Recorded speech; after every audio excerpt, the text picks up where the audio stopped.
L'introduction de Catastrophe parfaite. Ignacio Ramonet. Il a été journaliste espagnol, professeur de théorie de la communication établi en France et l'une des principales figures du mouvement mondial alternatif. La catastrophe parfaite. Introduction. Les tremblements de terre qui ont secoué les marchés boursiers et les banques lors des septembre et octobre noirs de 2008 ont précipité la fin d'une ère de capitalisme. Le système financier international a été ébranlé comme jamais auparavant. Pire qu'en 1929. Certains prétendaient que le monde était passé, à 1 millimètre du gouffre, à 1 millimètre de l'explosion atomique économique. C'était faux. Elle n'était pas passée d'1 millimètre, elle avait directement plongé dans la plus terrible des crises systémiques. Et l'apocalypse est loin d'être terminée, la crise s'est muée en récession mondiale, la déflation est une menace et très probablement le monde va pour une nouvelle grande dépression.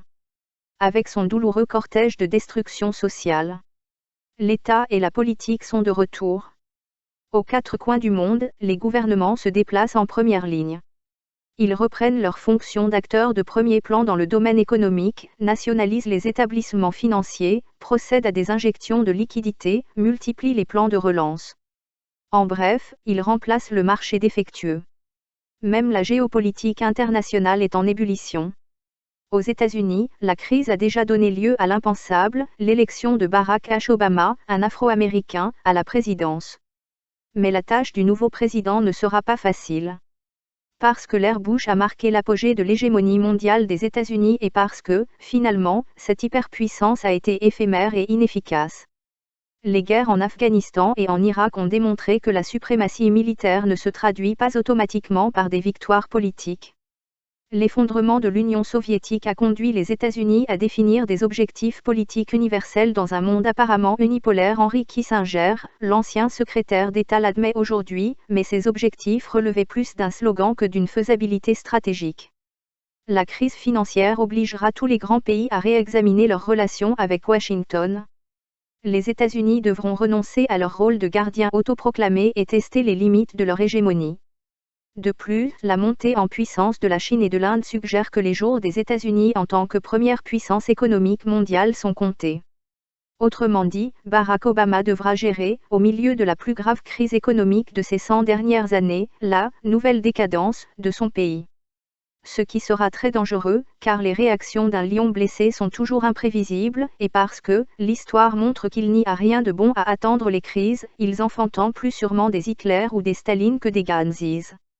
Il est difficile de s'attendre à ce que la dépression économique améliore le sort de la moitié de l'humanité qui se partage moins d'1% de la richesse mondiale. Des explosions de colère et de violence sont attendues dans le sud de la planète, dont les répercussions n'échapperont pas aux pays riches du Nord. La crise fournit également un prétexte idéal aux industriels productivistes pour retarder la mise en place de mesures visant à réduire les gaz à effet de serre. Ce qui va accélérer le changement climatique, avec ses conséquences négatives. Peut-être que ce krach ne signifie pas la fin du capitalisme, qui en a déjà connu d'autres et a réussi à se redresser. Mais elle signe la fin de l'économie déréglementée, l'aboutissement d'une époque, celle de l'ultralibéralisme, du capitalisme mafieux et de la mondialisation financière, dont les principales victimes, dans les pays développés, sont les classes moyennes et les travailleurs. Comme si cela ne suffisait pas, ils vont payer avec leurs impôts et leurs économies les plans de redressement d'un système bancaire stimulé par la spéculation et devenu fou. Et dont le coup de grâce a été donné le 11 décembre 2008 avec l'arrestation à New York de Bernard Madoff, courtier mythique, impliqué depuis 50 ans dans une gigantesque escroquerie pyramidale estimée à quelque 37 500 millions d'euros. Beaucoup estiment que l'État qu'il l'abandonne en sauvant des banquiers coupables et les récompense avec de scandaleux parachutes dorés. Ce sentiment d'injustice déclenche déjà une fureur massive, comme on ne l'a pas vu depuis longtemps. Est-ce par hasard que le 6 décembre 2008, des jeunes Grecs sont descendus dans les rues des grandes villes au cri de des balles pour les jeunes / de l'argent pour les banques, pour protester contre la mort d'un adolescent tué par les forces de l'ordre? Dans ce pays durement touché par la crise actuelle, où, comme dans d'autres États de l'Union européenne, les privatisations frappent les travailleurs du secteur public, où les fonctionnaires sont victimes de coupes budgétaires drastiques, où l'université, le système de retraite et les services de santé sont menacés par privatisation et où les salaires restent gelés. 4. Les jeunes Grecs enragés expriment leur lassitude face à un modèle économique et social qu'un enseignant dénonce en ces termes. Nous en avons marre de la détérioration de nos vies. Puisque ce même modèle fonctionne dans le reste de l'Union européenne, peut-on exclure de reproduire les protestations dans d'autres pays?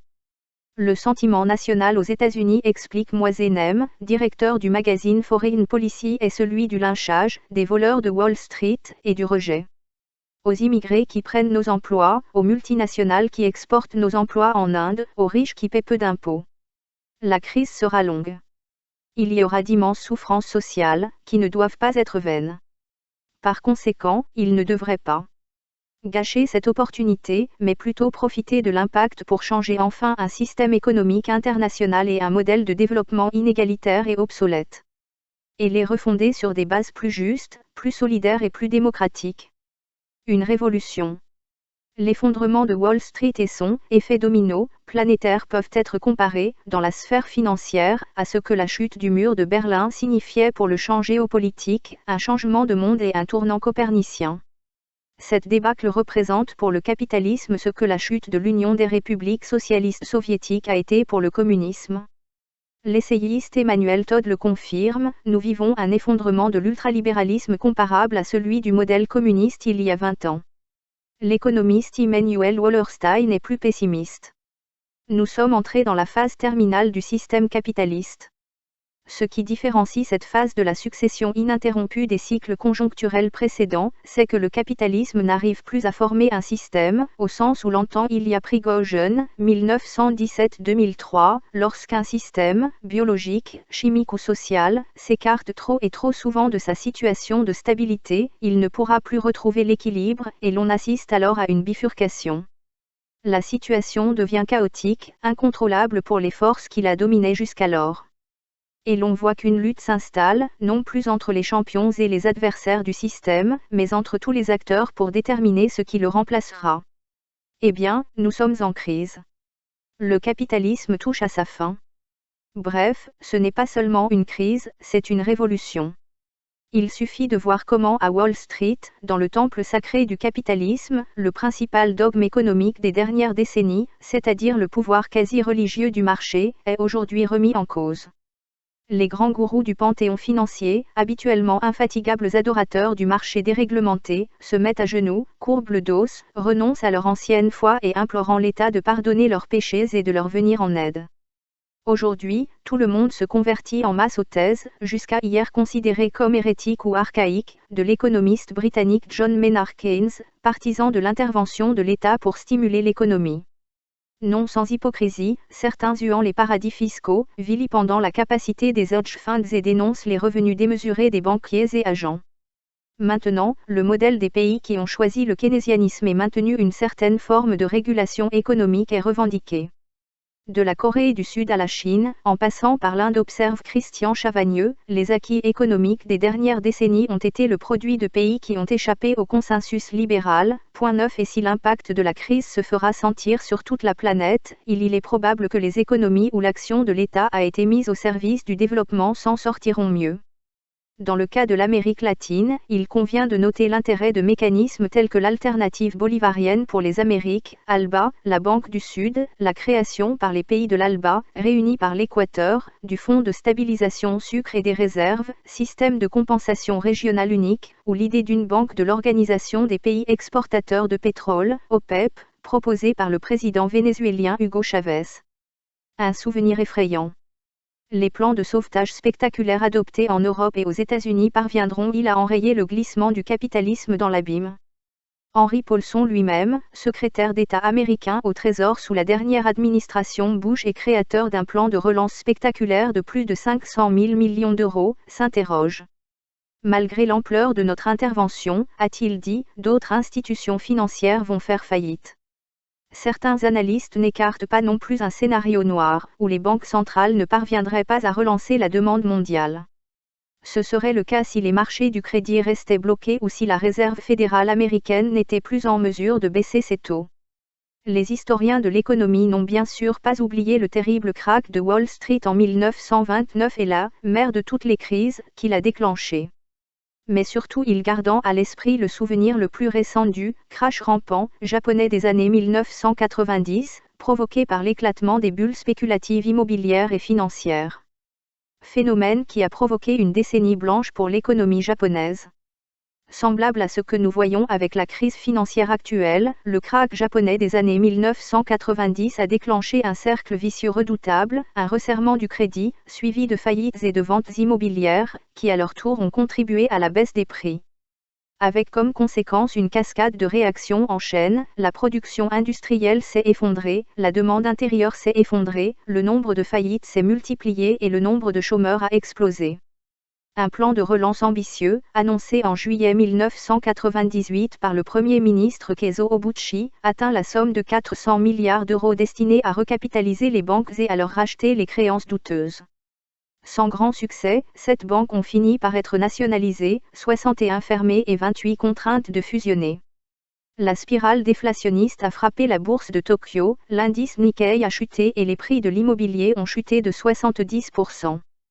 Se calcula que l'as perdida de activo immobiliario y bursátil entre 1990 et 1997 rondaron los 7 billions d'euros, correspondant à 24 puntos del PIB japonais, est de cire, à masse de 2 annos de crecimiento. Una pesadilla cuyo recuerdo hace temblar hoy a los gobiernos du monde. D'autant plus que, dans une étude récente sur les 127 crises économiques survenues dans une trentaine de pays au cours des 30 dernières années, le Fonds monétaire international, FMI, confirme que celles issues des secteurs immobiliers et bancaires sont particulièrement intenses, longues, profondes et nuisibles à l'économie réelle.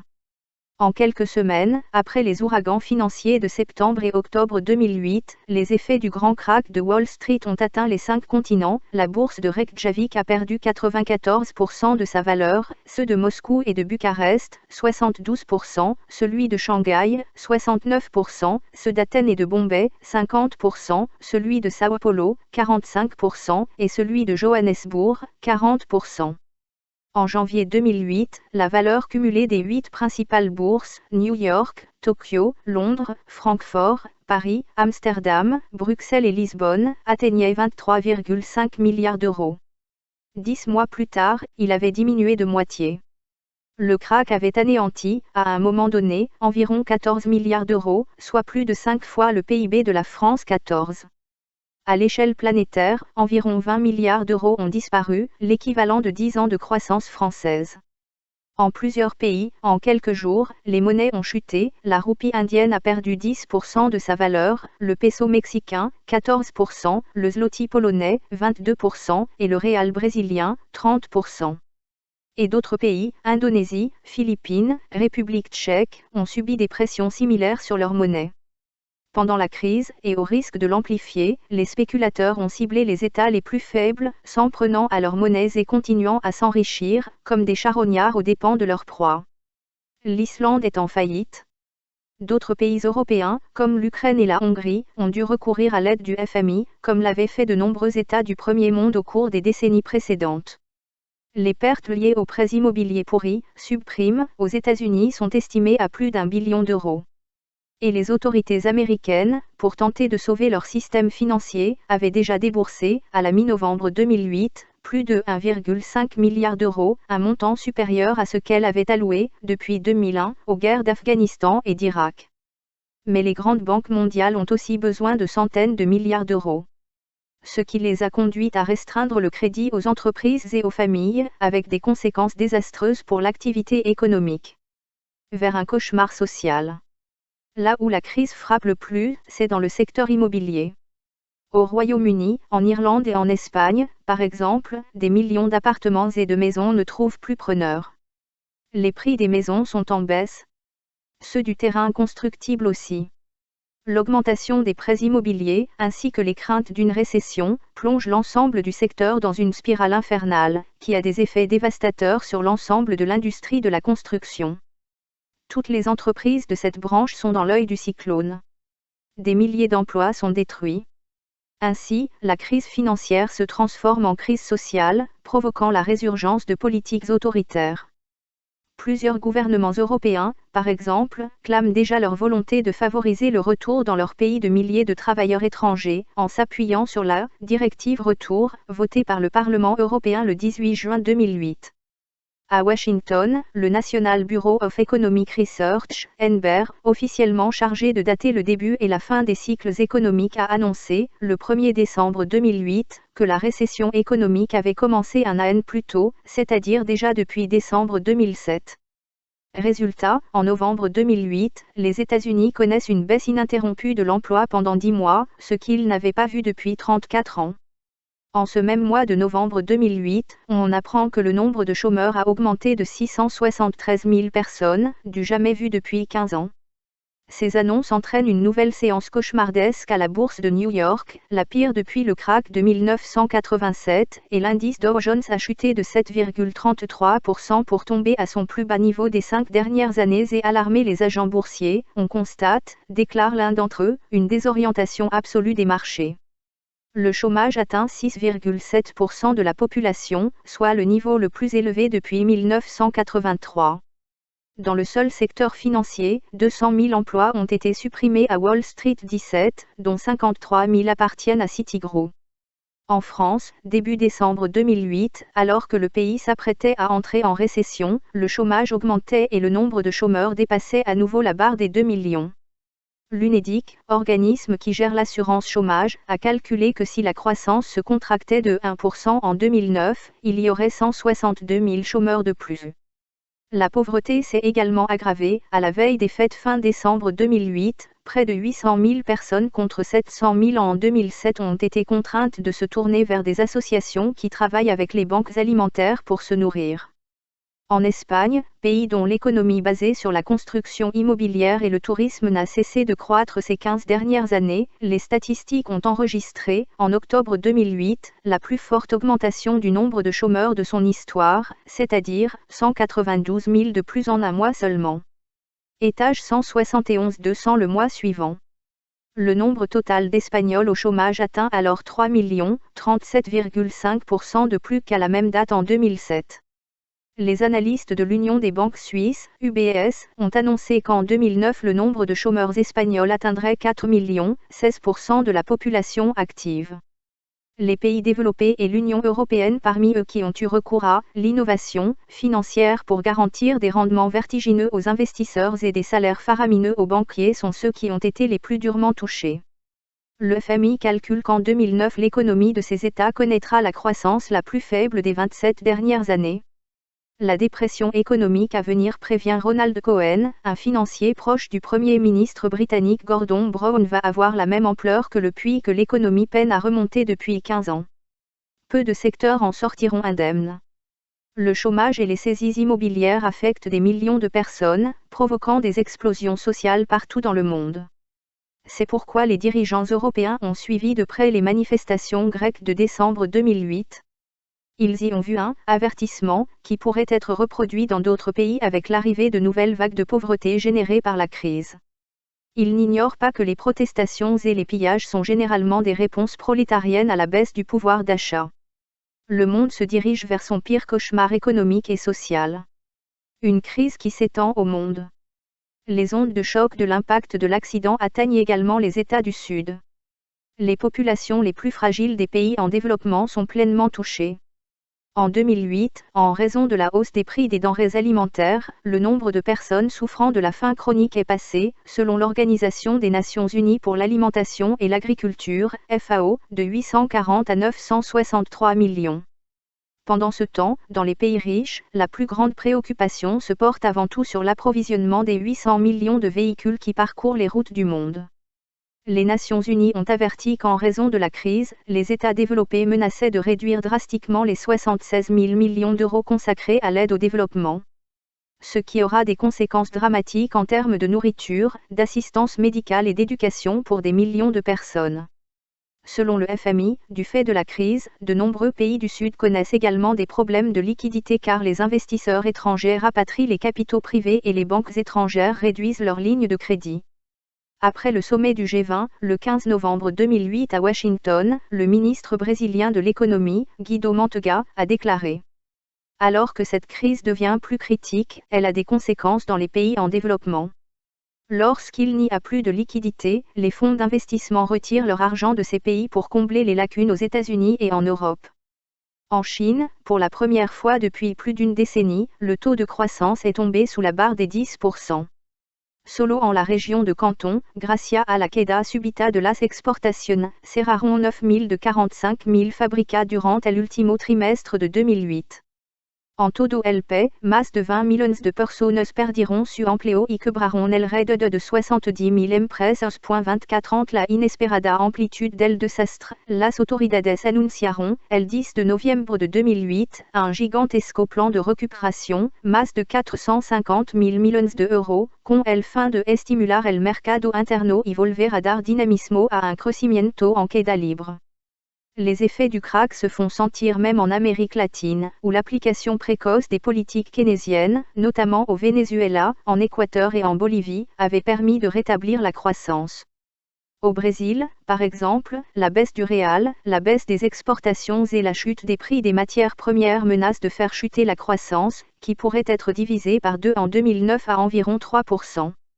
Le 7 novembre 2008, l'Argentine, également touchée, annonçait la renationalisation du système de retraite privé par capitalisation, imposé dans les années 1990 par les gouvernements ultralibéraux. En raison de l'effondrement des marchés boursiers, le montant des pensions des retraités dans ce pays, mais aussi au Chili, en Bolivie, en Uruguay, au Pérou et au Mexique, avait été drastiquement réduit en seulement 2 mois. Après avoir cotisé toute leur vie, des millions de retraités se sont retrouvés floués, dépossédés, avec des pensions misérables. Nous promouvons cette mesure dans un moment de crise internationale, où les principaux pays qui font partie du G8 sortent pour protéger leurs banques. Au lieu de cela, nous avons décidé de protéger nos retraités et nos travailleurs, a déclaré la présidente Cristina Fernández de Kirchner. Pour sauver les banques, les chefs d'État des pays les plus riches ont pu organiser plusieurs sommets en quelques mois et mobiliser plus de 2,3 milliards d'euros. Mais, qu'a-t-on fait pour sauver la moitié de l'humanité qui vit dans la pauvreté? Pratiquement rien. Or, selon les Nations Unies, avec une somme 50 fois moindre, il serait possible de fournir de l'eau potable, une alimentation équilibrée, des services de santé et une éducation élémentaire à chaque habitant de notre planète. Combien de temps durera la crise? 20 ans si on a de la chance, ou moins de 10 si les autorités agissent de manière conséquente, prédit l'éditorialiste du Financial Times Martin Wolf. Trop pessimiste. Ce qui est certain, c'est que cette crise sera longue et n'épargnera ni l'Europe ni le reste du monde. L'introduction de Catastrophe parfaite. Ignacio Ramonet.